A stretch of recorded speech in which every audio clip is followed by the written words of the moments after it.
Welcome to another episode of The Unpublic with Citizen Stewart. We are going to have a great conversation today. The masks are coming off. People are feeling themselves now. We are starting to have some glimmers of hope for the economy opening back up. Maybe soon you will be able to go to Costco and Target and anywhere and walk around just as naked-faced as you want, just as free as you've ever been in your whole life. And with that, is going to be this sense of liberation for people in the public. But how's that going to be for schools and school districts that now have to do some post-COVID work to clean up this really terrifying year that we had in terms of achievement and systems and structures, and which parents are going to come back, which ones aren't going to come back to regular in-person schooling? It seems like we're going to have a massive remediation project for our school leaders. The people who actually lead districts are going to have a more enhanced project than they've ever had in the past. This isn't going to be business as usual and, hey, we're back, let's just do what we were doing before. No, the work's probably going to be a little bit more complicated than that. So I brought in, as I always do, you guys got to know we do this every day, the big guns. So today I have with me Dr. Joshua P. Starr, who's the Chief Executive Officer of PDK International. He's been the president there, or the Chief Executive Officer, excuse me, since July of 2015. He also has a background in educational leadership. He's seen things up close as a superintendent. He understands how school boards work. He knows how the politics and the general public engage and interact with superintendents and school boards. So I can't think of a better person to help me understand this. Good morning, Joshua. How you doing? I'm doing well, Chris. How you doing? You know, I'm increasingly worried. I'm worried that I'm always worried about what's next to come. And I know that wise people aren't supposed to worry about something that hasn't come yet. And they're not supposed to harp on the past. But I'm doing both right now. I'm harping on the past, that we've had this really disruptive last year, and that the bill hasn't come due yet, educationally speaking, for our leaders who are going to have to clean up the mess this coming fall, while much of the public is in the high spirits of, hey, it's over, or it's kind of over. Our school leaders behind closed doors are going to have a much bigger project to clean up than we're thinking as the general public. So I'll ask you, just to start there, is that a fair analysis, or do you think it's going to be better than what I'm thinking? Yeah, I think it is a fair analysis. We talk all the time in leadership development work and organizational theory work about adaptive change versus technical change, and technical change is the sort of straightforward challenge of getting stuff done. It happened in the beginning of COVID, right? Kids need to be fed, schools are closed. What do? You feed them. It's hard, it's complex, but it's pretty straightforward. You get meals to kids. And now we're in this adaptive work, right? What does school mean anymore? What does learning mean? What do we do about the fact that COVID has made it so clear that families of color in particular distrust the school system more than ever, while white families, which we've always known, will exercise their political muscle wherever they can? What is it, what's the right role of labor? And how do people see labor, given what's going on? These are really hard challenges. What's the role of a school board versus a superintendent in making some of these decisions? And then how does something like a city council, a county council, a mayor fit in their decision? Where does power lie? Who gets to make decisions? Those are really complex, hairy issues that are always kind of in the underbelly of public, education leadership, but have now been writ large with no easy answers. And in a time when folks are frankly exhausted over their experience of the last year and a half, it's just going to get that much tougher for school system leaders, and I feel for them. Do you have any fears or worries or concerns about what's going to happen at the state level to make the work either easier or more challenging for the local leaders? Yeah, absolutely. So there's this huge infusion of money, which is great, right? No doubt we need more resources going to schools if they're spent in the right ways, and if they're not spent in the ways that we've always done, right? Which is just buy more stuff, right? Just there's a policy arena and a marketplace that incentivizes people to just buy things and call that Mm-hmm. change and call that reform, right? There's an app for that, right? Buy new books. Oh, this program didn't work. Buy another program. So now there's this massive infusion of cash going into school systems through states. States don't have the capacity in many ways. There are good people working in state departments, but it's not like they're set up for this. Neither are school districts. And again, all these competing demands and pressures about how the money should be spent. What does learning loss mean if we even want to use that term? Do you focus on academics or social emotional, even though that's, Mm-hmm. a silly dichotomy? HVAC systems, stuff like that. So I think state departments are going to have a real challenge to reconsider what accountability looks like. We've had this kind of squishy accountability system for the last 4 years, give or take. ESSA, there's a lot of nebulousness around Mm-hmm. ESSA. So how do you even rethink what accountability system should look like now? How do you rethink what resource allocation methodology should look like? And that's a leadership question. And, some folks are going to do really well. And some folks won't, like we always see, right? And we're going to see more of that as the stakes are higher, and as public education has also been such a huge symbol of the pandemic, and will be seen as part of our collective recovery, right? What kind of leadership do you need? And I don't, to do that well. And Mm-hmm. I don't know that we're going to see a lot of folks at the state or district level exercise that kind of leadership in the bold way that I think our kids and communities need, quite frankly. I don't know where you came down on the question when we talked last time. You were on the show a while back. And I think then I was peppering you with questions around who would want to take a superintendency job. And I had a very negative kind of outlook on it just because I've seen superintendent changes up close before. And I know what it takes to look for someone. And then I know what it takes to land them. And I've seen just, in a limited way, I've seen kind of a rotating pool of candidates nationally. But I've also watched superintendents get squeezed out, be made to retire early or get frustrated or just, and unfortunately, I feel like it's the ones who wanted to make the biggest changes or do the most or the most kind of dedicated to seeing all sides and kind of, and they're ones who get pushed out. So now, with Chicago, we have Janice Jackson, who's said that she's not going to re-up her contract. She came up through the system, not some wild brand outsider that came in to shake things up or anything, came from the inside, grew all the way up.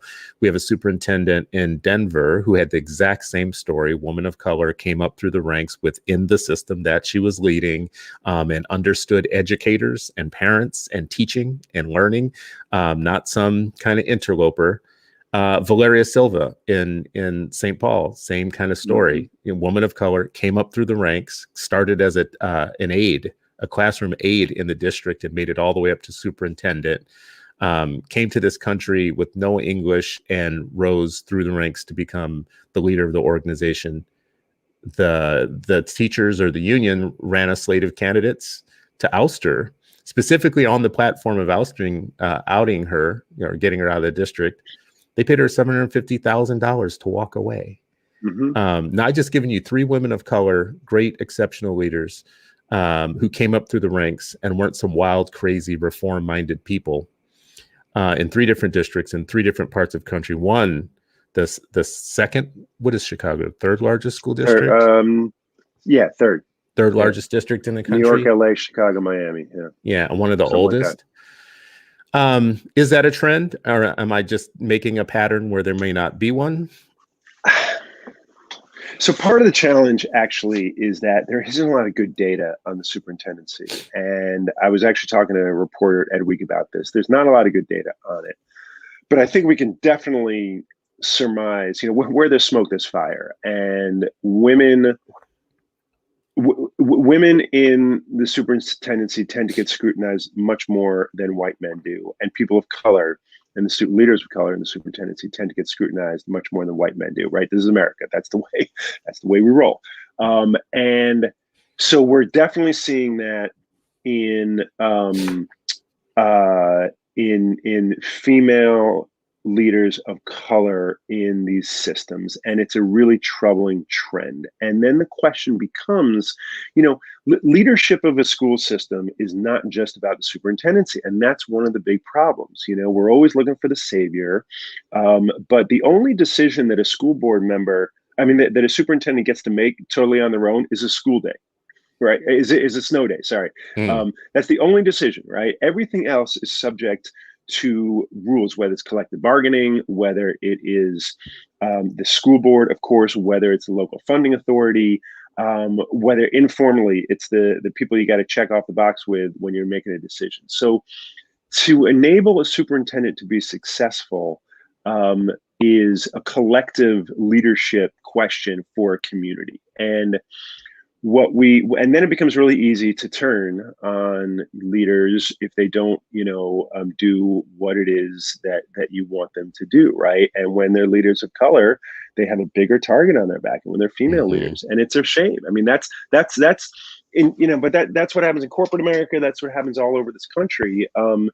And you started the question, Chris, by asking about who wants to be a superintendent. And what I found is that there are some people out there who are just amazingly driven, passionate people. I think about Greg Hutchins in Alexandria. I think about Susan Enfield in Highline, Khalid Mumit. There's a long list of these people who are such equity-minded leaders who will do whatever it takes and are smart as hell and will get it done. And then there's some people who just do it because they just feel like it's the next step in their career. And maybe the school board, feels like there's someone that can, do it, just follow their bidding, right? And they don't really have a vision for kids, but they want to do the job for whatever reason. And they're not the ones that you need in the places that are the most complex, and need an equity-minded leader. But there are always people who want to do the job. Whether it's the right people is the important question. And I'll stop on this: whether the systems of support and the conditions of success are clear and understood by folks on the school board in particular, but others as well. They're really creating the conditions for a leader to succeed, I think, is what you have to ask.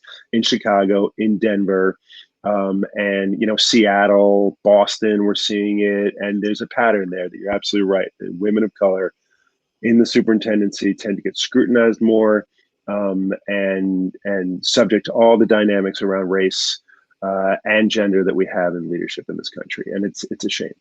Yeah, I didn't even think about that. So I know Brenda Casilius personally from Boston. Not from Boston, she's from Minnesota, but she's leading in Boston. And then Denise Juneau in Seattle underwent some form of scrutiny. I wasn't deep in the story, but it does feel like it's a pattern in multiple places. I've said this several times, though. When you're interviewing superintendents, they're interviewing you too. I don't think that local boards, local people pay attention as much to the fact that you're not just giving a job to somebody. They're making phone calls too, and they're calling around. And if you have a secretly known dysfunctional board of wackos, they know that too. It's not like you're looking to give somebody a job. Like, oh, you should, So don't get that reputation as a city. Don't get that reputation.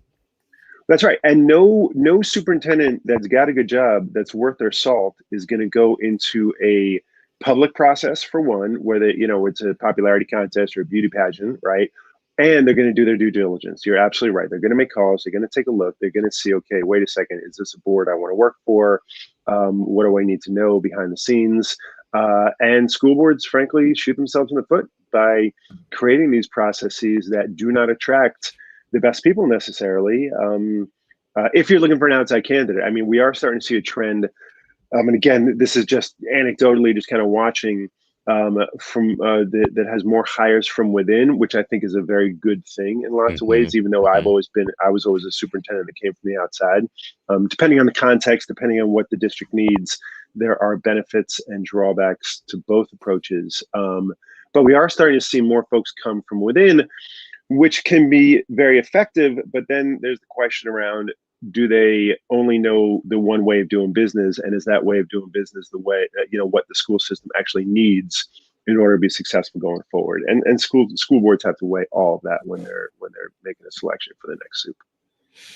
Yeah, I hope that districts pay attention in cities beyond just the school board, that mayors, city council members, all the people realize that they have a collective interest in putting out the red carpet and letting people know, if you come here, you won't be standing alone on the schools. You won't be standing alone. We work as a team.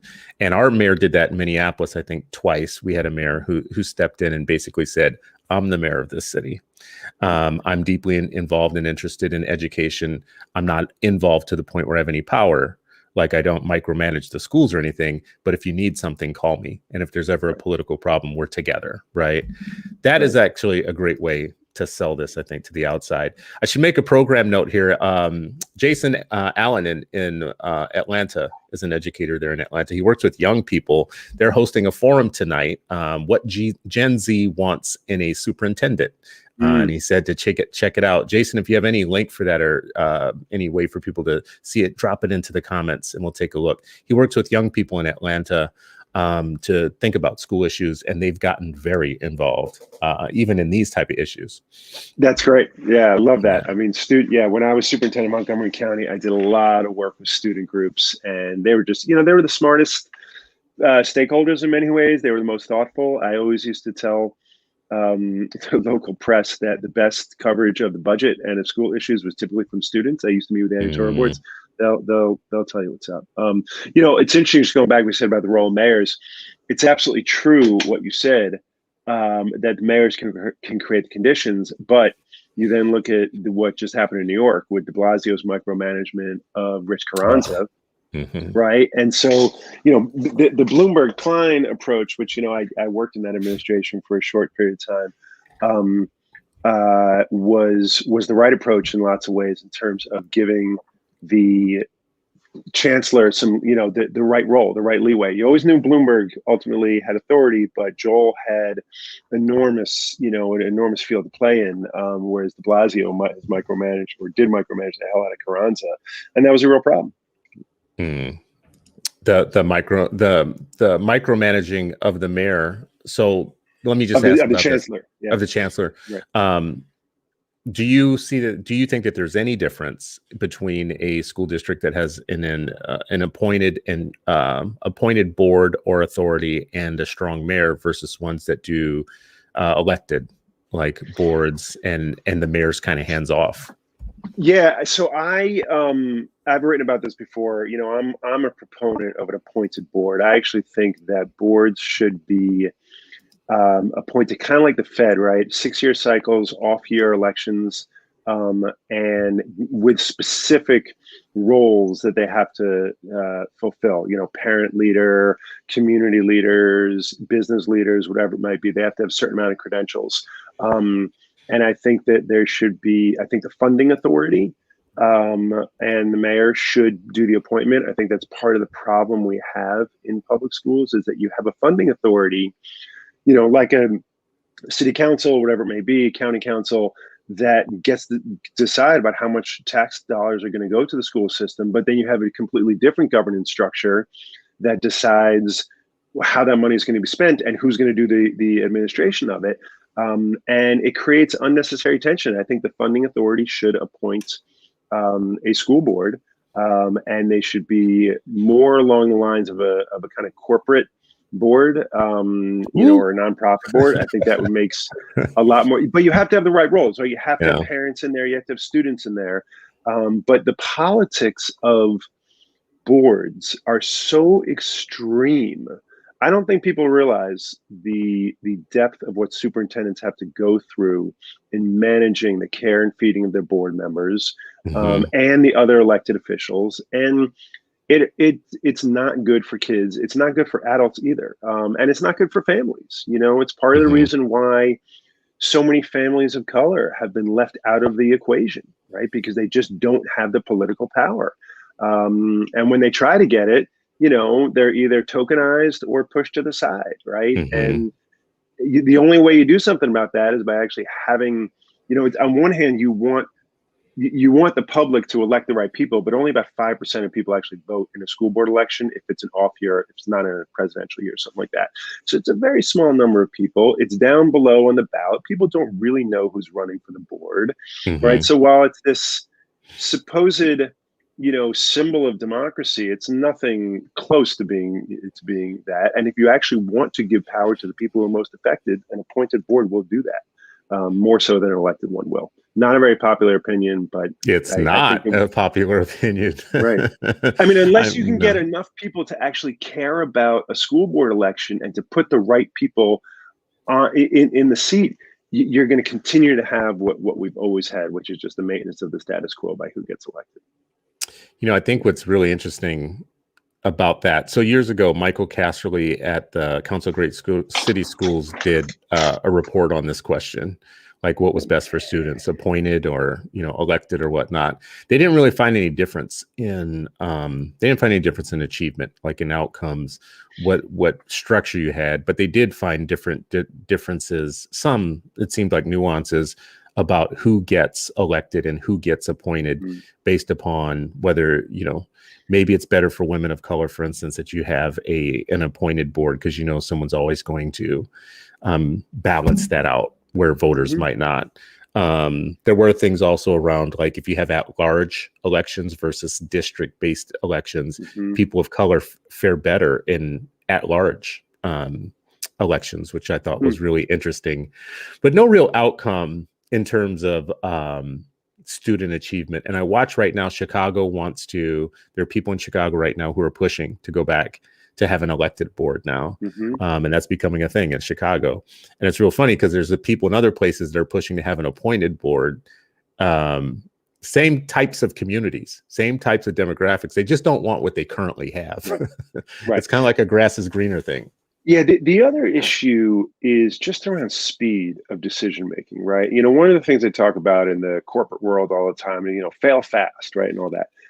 You're not able to, in school districts under the typical structure where it can take months and months to make a decision because of all of the guardrails that are on the superintendent, right? You want to adopt a new curriculum, you want to start a new initiative, there's all these layers of decision making you have to jump through, and many of those are very good, right? They take into account constituents and stakeholder perspectives. They follow the rules so that you don't have nepotism, and procurement rules are important so that you don't waste money and you're beholden to the public. But it also slows things down, and sometimes you just want to be able to move. And when you have an appointed board, or when the superintendent is part of the mayor's team, you can just move more quickly, and there is value in that. Now, there has to be accountability on the other side, right? There absolutely has to be accountability, but things move slowly in public education because it's designed that way, right? And that's a huge part of the challenge that superintendents face. Isn't a part of that, it's a knife that cuts two directions? Isn't part of that the idea that you don't want somebody coming in doing really wild and wacky stuff? I mean, listen, like at the very, very top of the United States political heap, we just went through 4 years of what it looks like to have a bull in the china shop, right? Right. So some safeguards around, you won't have the Trumpian superintendent who comes in and starts making everybody wear hoods, is kind of like a good, it's a good slowing down thing. I don't know how to put it. Yeah, I mean, sure. That is that's certainly something that has to be taken into account. I would argue that thankfully most people aren't Donald Trump, and aren't going to act that way. And look, I wish there were a simple answer to this. It's not like there's just one way of doing business. It's just some of the frustration that people feel towards superintendents, which then gets manifest in ousting them and beating them up. I mean, there are death threats against superintendents this year, right? There have been people put in terrible positions. Is that people don't understand how the system works and where the accountability is and how decisions get made. And so, look, when you take the top position, you're responsible, right? That's the way it goes. Give everybody else credit and you take full responsibility. And you got to learn to manage and lead that way. But there are some things that the superintendent just can't control or would want to do differently if they were if they had the authority to. And that can pose a huge challenge for them, and they get blamed for stuff that sometimes isn't their fault because Hmm. they didn't have the full authority to make that kind of decision. It almost feels like Yeah, you purposely pay a superintendent $300,000 to be the fall guy for 3 years, yeah. and then they move on and do it somewhere else. I mean, and you can only take so much of having a kid at home. Theoretically, you're a Mhm, married superintendent who has to worry about your kid in their own school mhm. and worry about your own family and get called a jackass one time too many on things that aren't even your problem, but you're really well paid. So you just do it Mhm. for 3 years. You get that $300,000 a year. It's like what, 900K you make in 3 years. And then you move on to the next city, do it again. And that becomes part of the circuit. Like, I'm going to take your crap for literally 3-4 years. Maybe if you get a good board who are super supportive, I might stay 5. But the Yeah, parents are going to drive me crazy. The teachers are going to drive me crazy. The press, the media is going to drive me crazy. And then I'm going to leave. so I think there's some slash and burn superintendents out there. I've seen that particularly in the sort of advent of the No Child Left Behind era, right? Guys like Rudy Crew, and I have a lot of respect for Rudy, and his fierce intelligence and his commitment to equity, but he also never backed down from a fight, right? And Mm-hmm. it's harder to not fight than it is to fight, right? And sometimes, you get in a situation where you stand on your hill and you say, well, this is what's good for kids, and it's my way, the highway. If you don't agree with me, then it's not good for kids.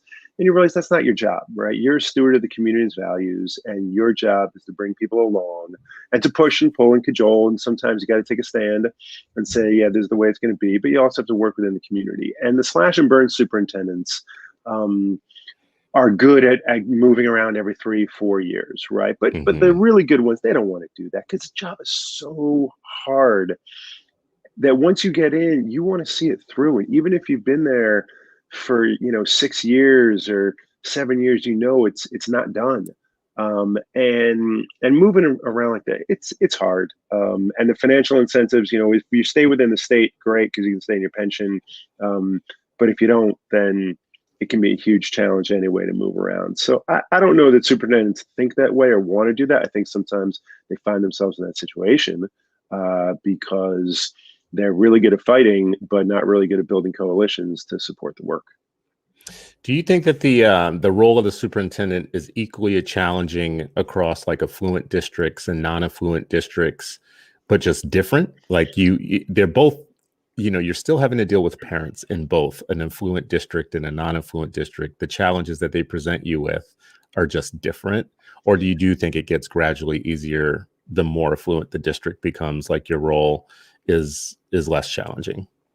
So I think I would argue that the more actual diversity you have in a school system is directly related to the complexity and difficulty of the job.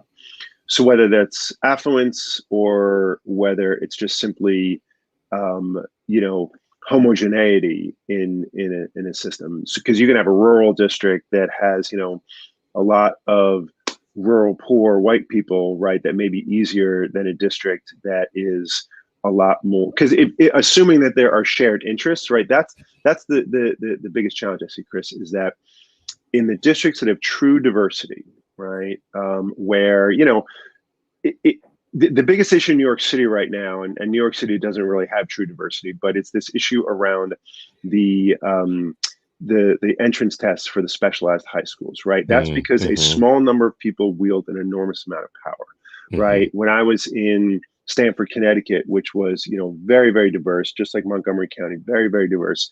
The different ways that people exercise their political power and their truly different interests that they had are what make the job so complicated. And trying to get people who don't live together, don't worship together, don't play together, don't do anything together except be in school to actually have a shared vision of what schools should do for kids is a huge challenge. Mm. So, So now look, integration is bad. No, I didn't say I that. was Come trying to on, trick you, man. man. Come on. I mean, Well, well, listen, Carol Burris, she doesn't talk to me anymore and has blocked me on Twitter for years now. right. But when I was a school board member, I brought some of Carol Burris's work to the school board to say, listen, if you're going to detrack classes, Right. don't think that it's a pedagogical change intervention. It's a political one. Watch what happens. And Well, it's people both. didn't really listen. And all hell broke loose, right? Like they detracked classes and all hell broke loose. It became Yeah. one of the. Well, so it's interesting because Carol, I used Carol's work in Rockville Center when I was doing my work in Stanford to detrack classes.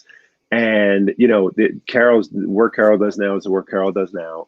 Yeah. And whatever you want it is what it is. But I give her a lot of credit, and the superintendent, for detracking that school. And I modeled some of the work that I did in Stanford, and I brought in her colleague Delia. And the white people, the powerful white people in Stanford, they said, "Oh, well, Rockville Center only, they don't have as many kids of color as we do, so it's completely different. It's Long Island. It's not Connecticut. It really." But Carol did great work around detracking, and it is both a political issue and a teaching and learning issue, right? Without Yeah. a doubt, it's all about teaching and learning. So Well, I mean, separate issue. I think the way I connect the issue to this conversation is just I watched it happen in real time in a district that wasn't mostly white, but had very white, powerful parents. Mm-hmm. And I watched them get a principal fired because the principal had set up all of these the principal had been put into a segregated school that white people abandoned. So she said, if you're going to put me here, I'm going to build programs for these kids and they're going to excel. And they did. They started taking off. And then the district changed school boundaries and pushed white people into that school because the boundaries changed. And suddenly those parents were like, you have honors for all? You've got these kids in my kids' class who can't keep up and blah, blah, blah. And short story is how politics work. That principal was fired and let go. And you have a superintendent of color who is hearing from white parents, you're being racist against our kids because our kids are more advanced than those other kids doesn't mean we're racist.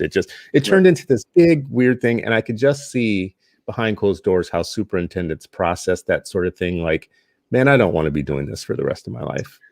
Well, as someone who did that kind of thing, I mean, that's what I did in Stanford, right? And I knew that was not going to be my job forever, right? I knew that I would be there for a certain amount of time and that I was there to do a certain job. So I'm not religious at all, but I always tell superintendents, you have to know if you're going to be Moses or you're going to be Joshua, right? Are you, the metaphor is like, are you the one who breaks them out and brings them somewhere? Or is your leadership about actually, helping them with the new world? And so I knew when I was in Stanford, I was much more Moses, right? I was breaking down the system.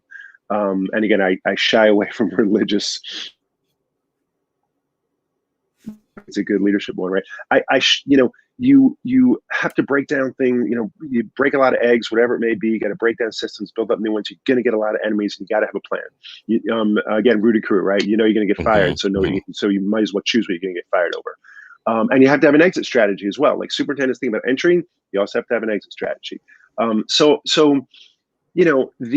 When you're doing that work, you have to have this kind of long-term strategy to understand what's eventually going to happen and to set the systems up so that someone else can then take the reins and be the Joshua who's going to actually see it through. So you have to be sort of strategic as you think about that work, because if you just stand up and fight over it, it's not going to be long lasting, and leaders have to consider that. And superintendents, you got to know what you're getting yourself into, and you have to understand all the different, consequences of making a decision. You have to be a long-term strategic thinker when it comes to that. I got so many questions for you around some of this. I do have, well, let me just start with this one. Forecasting to the future, forecasting to the fall. What's the superintendent that our kids deserve? What's the superintendent this fall who gets the challenge of the moment well enough to lead kind of districts through a time of renewal? I don't know what you would call it, a moment of renewal or a remediation. Take us to the fall and tell us what's your kind of leadership outlook. So I think that In a certain way, it's no different than what it's always been, right? When I was in Montgomery County, I made it very clear that every single one of our children needs to be in a school where they feel loved, valued, and respected, and that those who are closest to the work should be leading the work and solving problems. And as a superintendent, your job is to make the other people, the people around you, is to help them do their best work. And so while that may have manifested in things like reducing disproportionality and suspensions, a few years ago, now it looks like responding to the collective trauma that we've all gone through. And if you so someone like Susan Enfield out in Highline, right, talks about knowing every kid by strength, need, and name.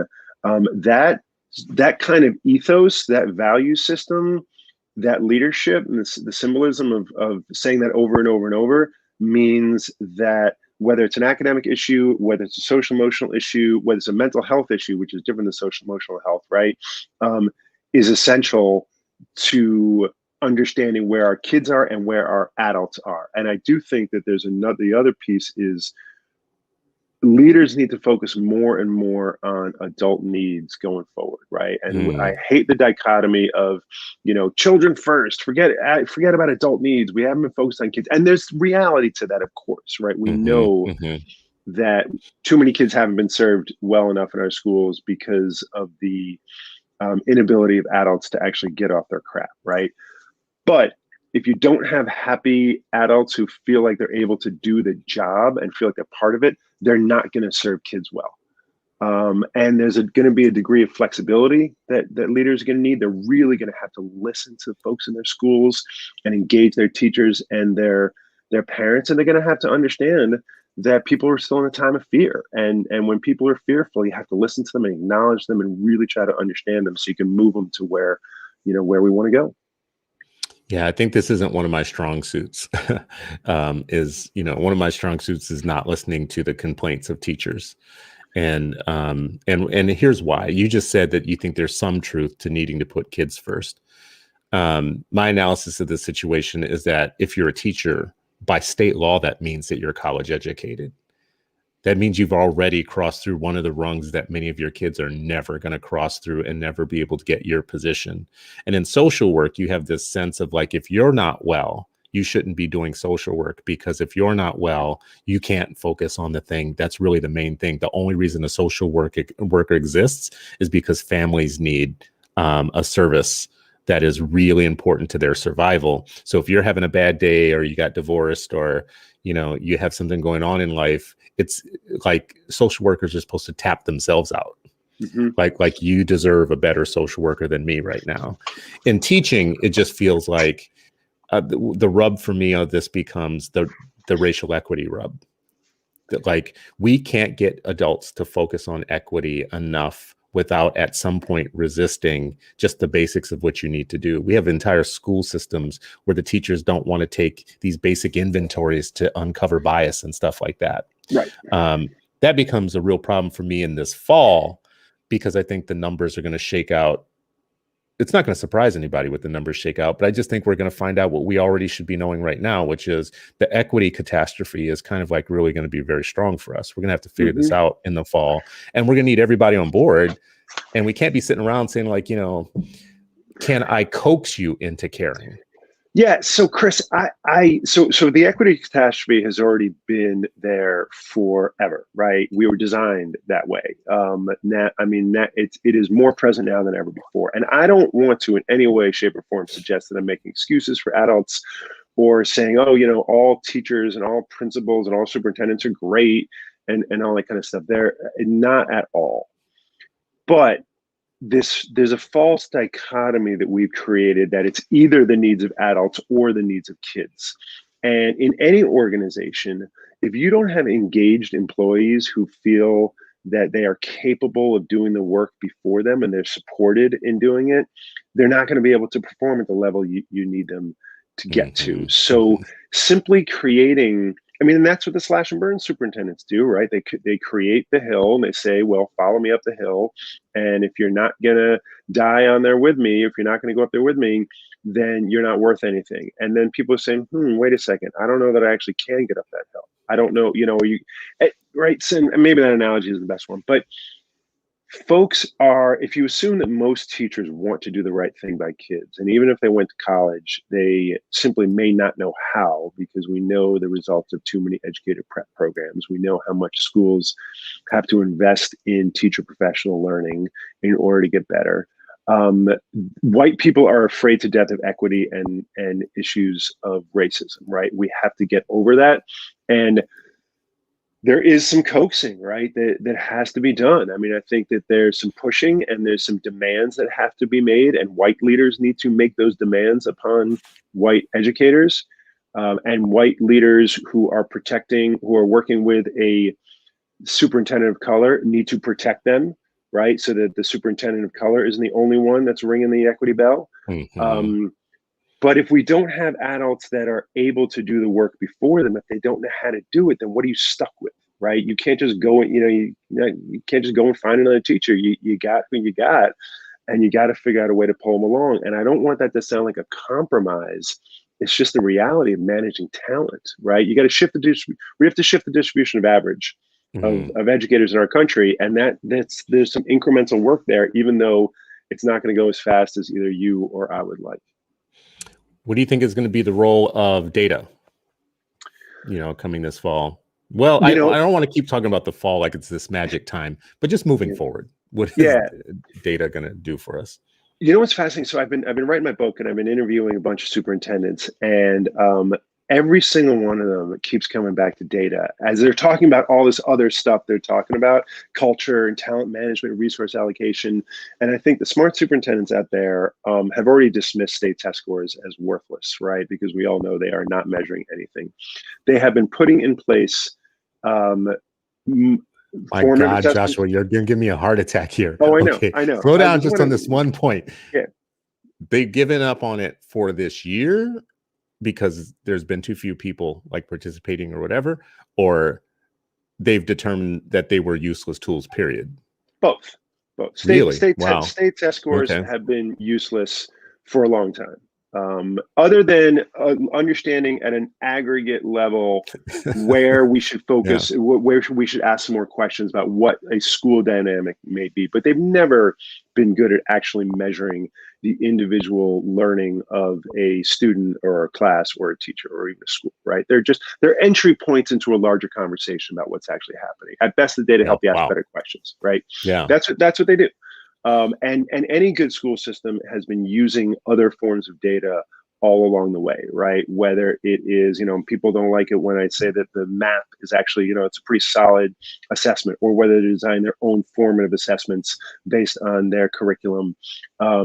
And some schools have been doing a really good job of that. And, so the good systems have always done that anyway. And I think we're going to see more of that. I'm hoping that folks will use like the work we did in Montgomery County around early warning indicator systems, where you actually link your understanding of a child's academic progress to their behavioral metrics, which are not only referrals and things like that, but also absences. You can link that to other social service agencies within your community to understand what a family story might be, because the data help you understand a child's story. So I think the role of data is going to continue to loom large, but I think much of it has to be based on where is the child academically relative to standards, and what supports may they need. Does the measure actually measure that, right? Is it valid and Mm. reliable? If we're looking at math, if we're looking at literacy, which the state tests don't do. And then what else do we need to know about that child and their family, so that we don't just give them a reading tutor if it's a social emotional need, whatever it may be. So I think data is going to continue to loom large, but we're going to have to get much more granular and understand each child's story. And the best schools are already doing that, right? They Mm-hmm. already know Mm-hmm. each one of their children, their families. I think that superintendents have to model a much better discussion with their public about data. Yes. I think they have to model it. They have to and it has to be a truthful, honest, Mm-hmm.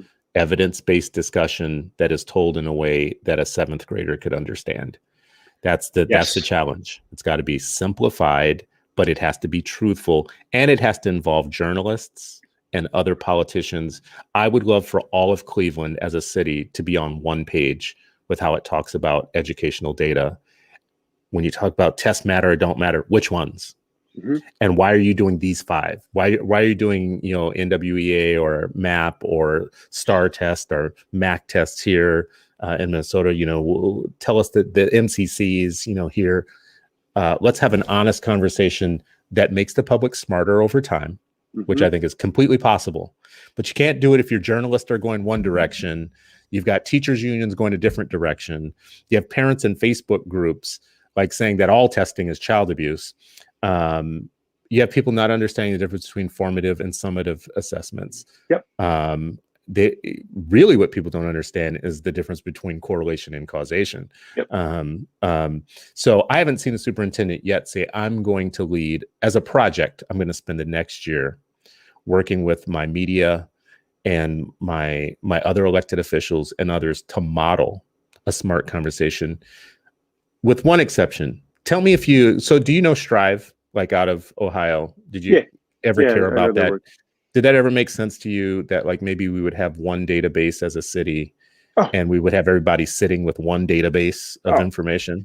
I'm a former accountability guy, right? And I always just tell people the best data help you ask better questions. And I exactly what you're saying, Chris, about the sort of black box of accountability systems, that I would always tell my people, like, the bigger the black box, and the more data we're using, the black box gets bigger. People don't understand it, and we need to make it simple. And I would also put out, to look, when you're looking at 7 subgroups by how testing 3rd through 8th grade and then one high school, something like more than 1,000 data points. So which one do you want me to focus on, right? So I think this is what I did when I was in Montgomery County, an early warning indicator system where we could. And we just sort of started the work and got it off the ground before the school board, decided that they wanted to go in a different direction. But it enabled us to take key metrics, right, for each child and understand whether or not they were on track to graduate on time. You build a structure that brings in other kinds of information. So we had agreements from the county health department and recreation department and folks like that. We started mapping out, okay, here are the kids who are least likely to graduate on time if they stay on this track. Where are the social services that are near them? What does transportation look like in that community? Is there housing insecurity? All those kinds of stuff. You can build those systems. They're not that complicated, frankly.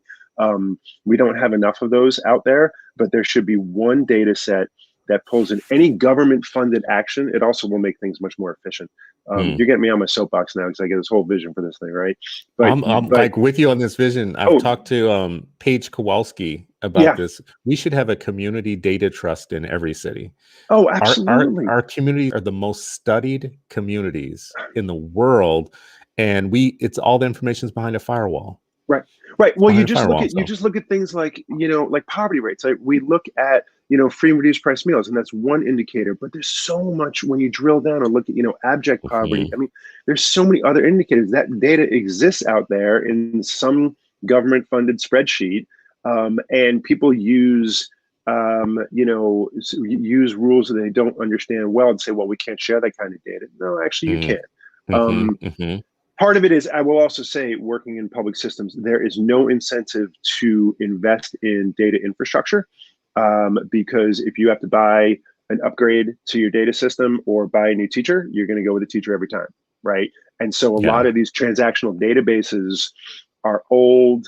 The analytical databases that sit on top of them, they're old. They've been pulled together with Scotch tape and chewing gum, and there's not a lot of sophisticated knowledge about how to make them better and how to use them better. It's why RPPs are so important, but we need a much different approach to how we manage and integrate it seems data. Like that's a point of innovation. That's a point where we need, and there might be some creative ways of getting it. When I say community data trust, first of all, the public pays for a lot of data that's already collected that they don't have access to.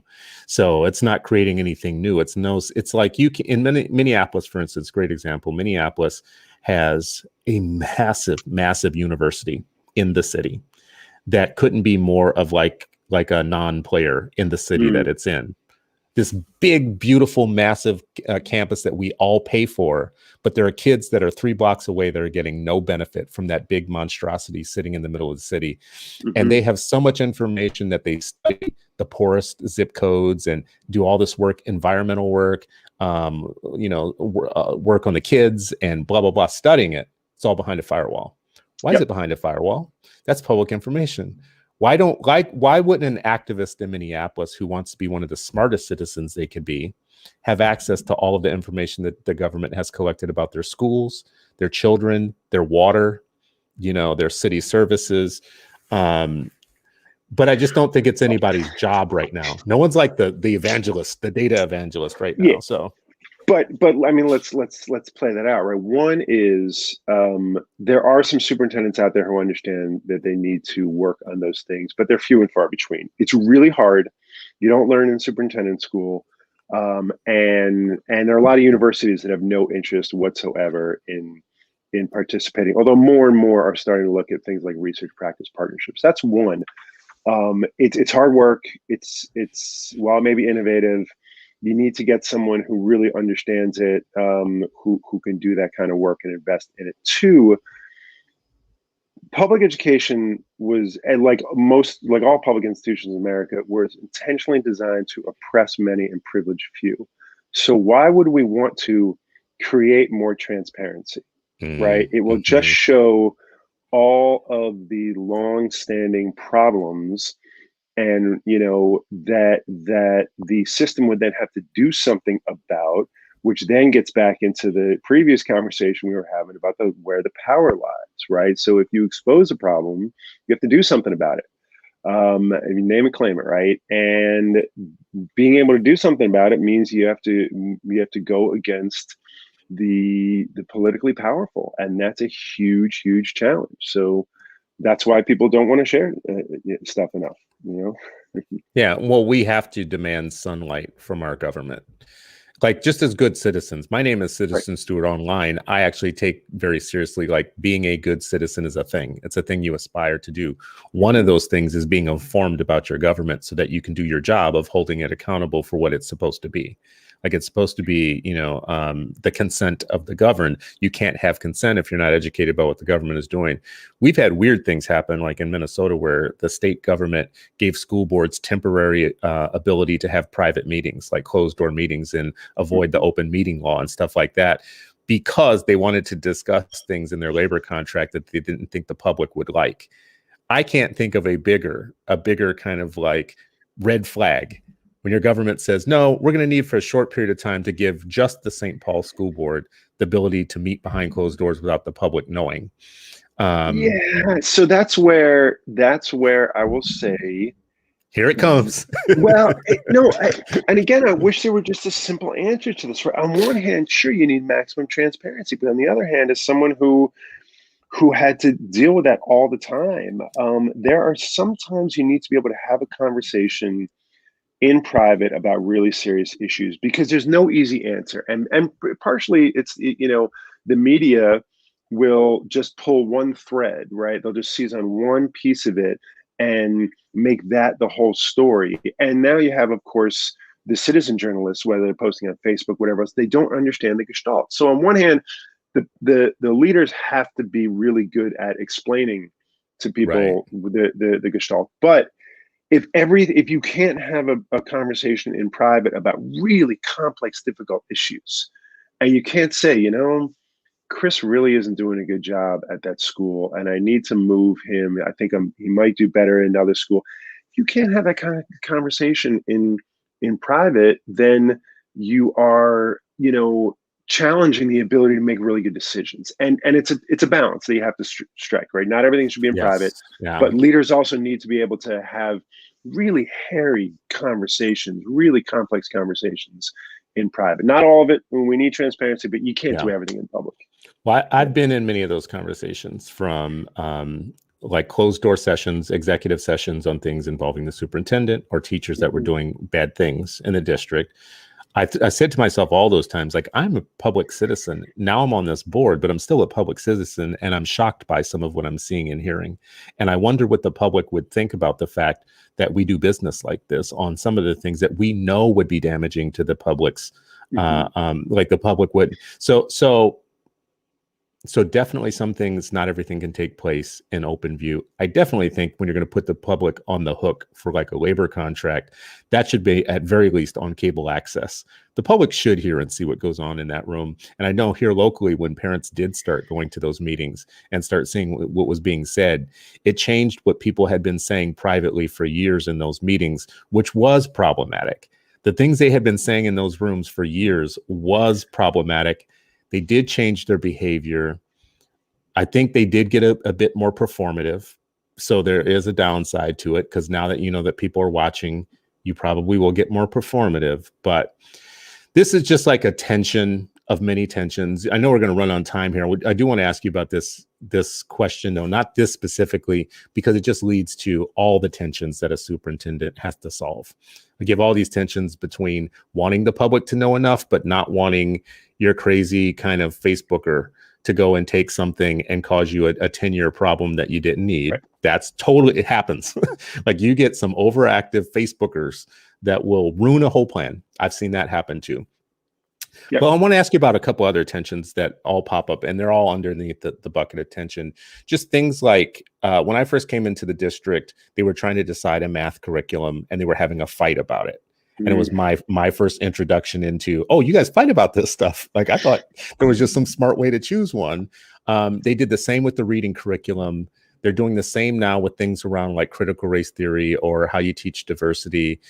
It almost seems like everything's a war that I wouldn't have known until I like came into the room on some of those things. What do you think the good superintendent's going to do to end some of these constant wars? I don't know that anybody's going to do anything to end the forever ones, but how do you handle these tensions?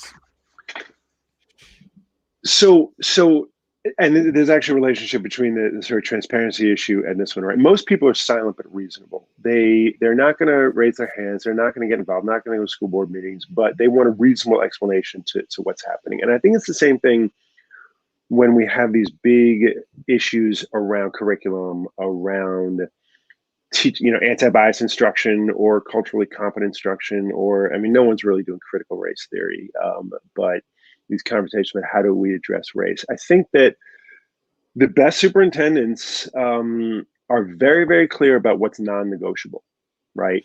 And say, we will have a standards-based curriculum that reflects not only state standards, but the highest standards of the whatever association may be give the imprimatur, like National Council of Teachers of English or something like that. And we'll be very clear about what the decision-making process is going to be, who gets to decide what the implementation cycle will be, when will teachers get a new curriculum, how will they be able to adjust and readjust, what authority will they have, how much training will they have, what supports will there be for kids who need to be accelerated, what supports will there be for kids who have already passed the standard, right? So there's a process issue around transparency and decision making, and there's no one way to make the decision, but the superintendent has to be very clear about what their job is, and their job is to define the problem. Right? This is the problem we are trying to solve, and this is why we are now choosing a new math curriculum. This is what we intend to do it, and this is what you can expect of me along the way. Right. And I think that's what the best leaders always do. They're absolutely clear about their non-negotiable stakes in the ground.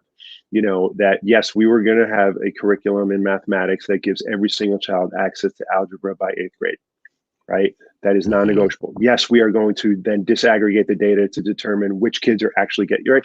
You can be clear about that, but then also give people at the ground level some real clear opportunity to lead and make decisions as they see fit, because otherwise you're just going to then say in 3 years, oh, we didn't implement with fidelity. Let's go on to the next one. Let's waste some more dollars and go on to and just create that churn. So you have to be really clear up front about what the problem is you're trying to solve and what the process is you're going to use to make the decision.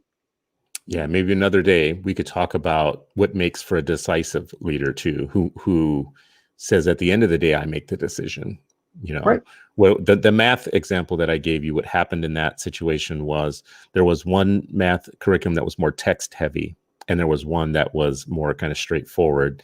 Mm-hmm. And we had a mix of schools. Our more fluent schools wanted the more text heavy one. It was one that they liked. There was a 10-year contract you had to sign for the curriculum, and you wouldn't know until year 6 whether or not it was working. The vendor couldn't provide you with any "has this worked" type of information. And I was like, whoa, I didn't know that this is how this goes. And what they eventually did was they picked the middle of the road curriculum that mixed a little of the both, but it satisfied no one.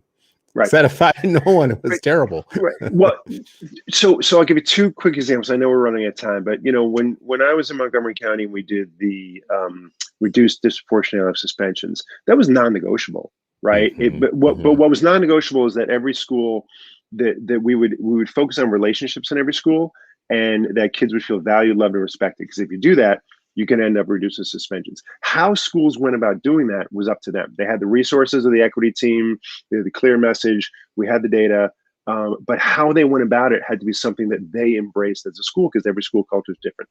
Same with the detrack and work in Stanford, right? That was non-negotiable. We were going to detrack, but how we went about it, what the teaching and learning would look like, things like that was something that you have to get folks at the ground level. So the best leaders are the ones who, and I don't put myself in this category necessarily, but the best leaders from what I've seen are the ones that are absolutely non-negotiable about what adults will do in service of children. Absolutely right. This is what I expect every adult to do, and this is where I expect every child to get to. But how schools go about it is where the magic happens in some ways. It's not really magic, it's science. But that's really where the rubber hits the road. And you have to let school communities and have very clear, that's some of the work that Jen Cheatham did. We were talking about Jen Cheatham in Madison. Madison. If you look at the way that she shifted her strategic planning work and the way they helped schools organize themselves, not to impose a one way of doing business, but to create a process where that school community would organize around a Black excellence agenda, right? That's the secret sauce and the work that leaders like Jen did, and some of the best leaders out there have done. I love that you say that it's not magic, it's science. For some people, science is magic. We're learning that more and more every day. Well, great. I appreciate this conversation so much. I think it should keep going. I think the superintendency is, while we focus so much on teachers and data and schools, we focus very little on leadership and what it means for the next generation and where those leaders are going to come from. What's your big marker that you're putting out? What's your North Star at PDK? And just as Josh Starr, a thinker, Joshua Starr, Dr. Starr, the thinker, the man, the myth, the legend, what's your North Star leading here for? What do you care about most? Well, these days we are all about our Educators Rising program, right? Where we are inspiring high school kids to pursue education as a career. And we're spreading throughout the country. We're actually trying to, we're talking to some folks in Minnesota. You and I should talk about that offline. But 52% of our kids are kids of color. We are changing the sort of the face of the next generation of educators, and it is amazing to see. If you just look at our recent student webinar, if you go on the Ed Rising YouTube channel and look at Zane McCory, the way he described what he's learned about history through his Educators Rising class, and he did not realize how biased the history is that he's being taught in schools. And now through the Ed Rising class, he's going to his history teachers and he's like, what's up, right? So, all this garbage about teaching critical race theory or not out there is makes no sense when you listen to our kids who want us to tell them the truth. And I am so inspired by our Educators Rising kids who are saying, hey, not only do I want you to tell me the truth, but I'm going to be an educator who teaches others the truth. And I'm like, that's all our work these days, and a lot of our work these days. And it's so much fun to see our kids and our teachers throughout the country rise to the occasion. Well, I love it. Please come back and let's talk more about that program specifically too. Anytime. I love young voices. I love younger voices, getting them in the pipeline. All right, ladies and gentlemen, it's been another great episode of Unpublic with Citizen Stewart. Our guest today has been Dr. Joshua Starr, who is the CEO of PDK International. You can find them online. Please do. You haven't written in a while, Josh. I think your last piece was February. So no, at least on the blog. Yeah. Did you have something to make? No, I have a column coming out every month, but okay. Yeah, I'll All send it right. to you. Make sure you Well, get it. send it to me, yes, Will because do. I look for them on the site there. So, anyways, we appreciate you all for giving us your breakfast time or your mid brunch time every morning to talk about education, because it's the most important conversation we can have. Like, how our kids are doing is the question for the nation. So, thank you all. We appreciate